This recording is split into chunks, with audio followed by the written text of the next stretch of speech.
नमस्कार मित्रांनो, मी चेतन ढोके आजच्या व्हिडिओमध्ये तुमचं स्वागत करतो। तर तुम्हाला माहिती आहे आता गाळंगराची यात्रा संपली ना, आता बैरमची सुरू झाली। तर आम्ही सगळेजण चाललो होता बैरमच्या यात्रेत। तर आपल्यासोबत आहे बिपिन भाऊ, इथं बाजून आहे पण ते यात्रेत नाही उरायले, आज थोडेसे बाहेर गावी चालले। आपल्यासोबत आहे दर्शन भाऊ, कॅमेरामॅन सिद्धांत वाघ। चला मित्र येतो हा, कर engine WhatsApp phone. Miss you lot, miss you lot. तर मित्रांनो ते आहे त्याचं एक्झॅक्ट किलोमीटर आहे अमरावतीवरून। तर आता आम्हाला 65-70 किलोमीटर दाखवू राहिलं परदोळा मार्गे चाललो आम्ही। रस्ता चांगला आहे तर टोटल समजा अमरावतीतून 70 पकडून घ्या, 70 किलोमीटर परदोळा मार्गे। तर चला मग आता समोर दाखवतो तुम्हाला किती दूर आहे काय आहे। तर चला, तर आलो मित्रांनो आशे गावात।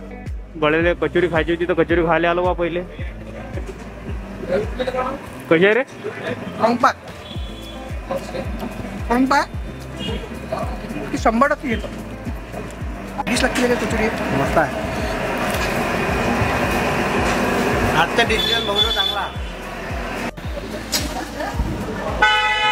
पहिले लागलं आपल्याला आशेगाव 30 किलोमीटर नंतर, आणि इथून बैरम आहे 40 किलोमीटर।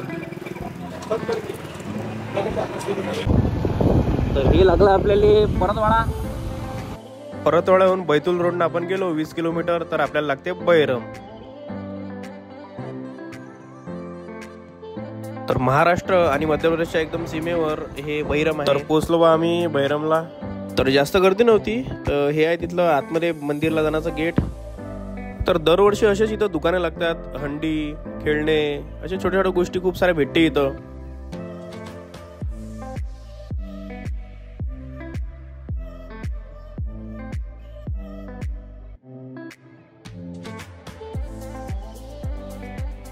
वेगवेगळ्या प्रकारच्या माळ, रुद्राक्ष, अशा खूप साऱ्या गोष्टी इथं भेटते आणि लोक दरवर्षी इथून घेतेच काही ना काही। तर बैरमबाबा मंदिर हे खूप लोकांचं कुळदैवत पण आहे। हे सगळ्यात जास्त फेमस आहे। इथं लोक रोडगे पार्टी करायला येतात आणि मटन हंडीचे तर लस दिवाने आहे बा लोक इथे। तर वेगवेगळ्या प्रकारच्या हंडी, मटके, असं खूप साऱ्या प्रकारच्या गोष्टी इथं तुम्हाला पाहायला भेटतात। तर खूप वर्षापासून ही यात्रा लागून राहिली। तर विदर्भातली सगळ्यात मोठी यात्रा इथं भरते बैरमला। म्हणजे 1 महिना चालते ही यात्रा, 1 ते 1.5 महिना यात्रा चालते। डिसेंबरच्या एंडिंग पासून ही यात्रा सुरू होते तर जानेवारीच्या एंडिंग पर्यंत किंवा फेब्रुवारीच्या स्टार्टिंग पर्यंत ही यात्रा राहते। तर मंदिराकडे जाण्याचं असं एक एंट्री गेट लागते। नंतर आम्ही गेलो मंदिराच्या दिशेनं। तर आपले काही सबस्क्रायबर पण आपल्याला तिथं मिळाले। तर मंदिराकडे जाताना खूप सारे दुकानं तुम्हाला तिथं पाहायला भेटतात, मुरमुरे, फुटाणे, रेवळ्या, अशा खूप साऱ्या गोष्टी तिथं। तर हे दुकानं दरवर्षी तिथं लागतात, 1-1.5 महिन्यासाठी ते इथं असतात दुकानं। तर पूजेला लागणारं जेवढे सामान आहे ते सामानाचे दुकानं बाहेरच आहे। दरवर्षीपासून ते तिथं लागत येऊन राहिले। फुलं, नारळ, हे सगळ्या गोष्टी तिथं बाहेरच आहे। दुरून आलेले यात्रेकरू इथून नक्कीच प्रसाद घेऊन जातात।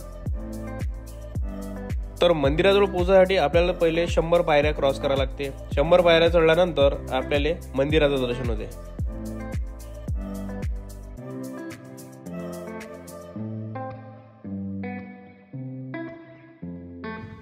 तर इथला परिसर तुम्ही पाहू शकता, आजूबाजूला एकदम ग्रीनरी आहे आणि सुंदर वातावरण आहे, याचा व्ह्यू तुम्हाला पाहायला मिळेल।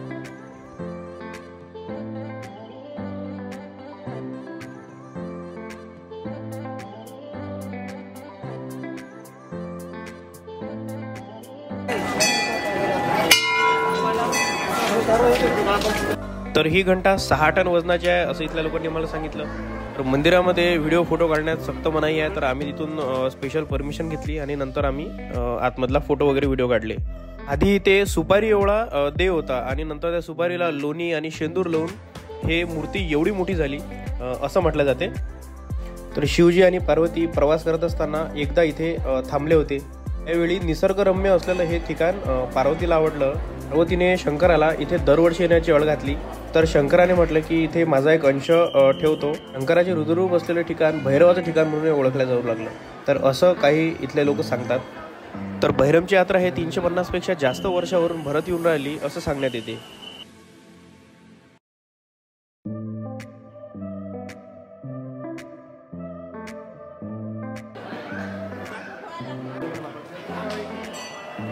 तर बैरम बाबाच्या मंदिरानंतर त्याच्याच बाजूनं गणपती महाराजचं मंदिर तुम्हाला पाहायला मिळेल।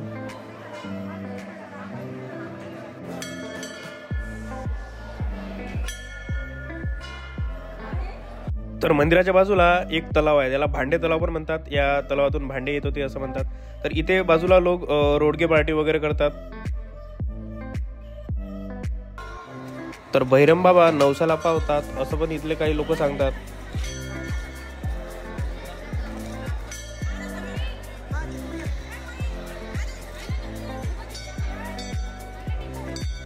तर खूप दुरून दुरून लोक बहिरम बाबाचं दर्शन करण्यासाठी येतात, दरवर्षी येतात. आणखी इथला इतिहास जर तुम्हाला माहित असेल तर तुम्ही कमेंटमध्ये नक्की सांगू शकता.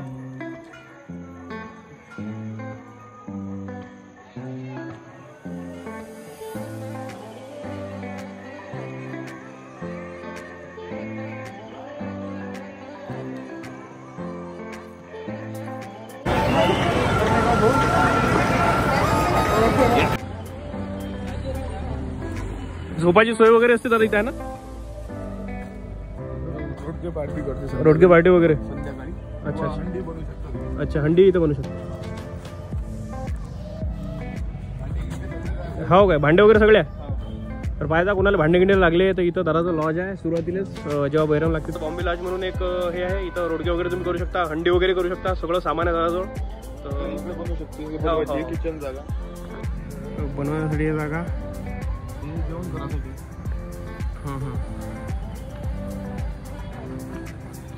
अमृतुल्लाचा चाय आहे इथं. आपले सबस्क्रायबर आहेत, त्यांना म्हटलं चहा तरी घेऊन जा म्हणजे जाताना. म्हटलं ठीक आहे भाऊ, तुमच्या चहा एकदम. व्हिडिओ आवडला असेल लाईक करा, कमेंट करा आणि चॅनल कोण सबस्क्राईब नसेल तर सबस्क्राईब नक्की करा. तर मित्रांनो, झालं आमचं बहिरम फिरून पूर्ण आणि दर्शन पण घेऊन झालं.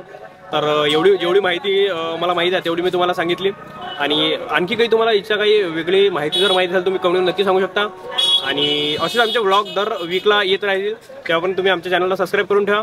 आणि इंस्टाग्रामवर पण तुम्ही मला फॉलो करा, तुम्हाला स्क्रीनवर दिसत असेल ती आयडी आहे. तर धन्यवाद.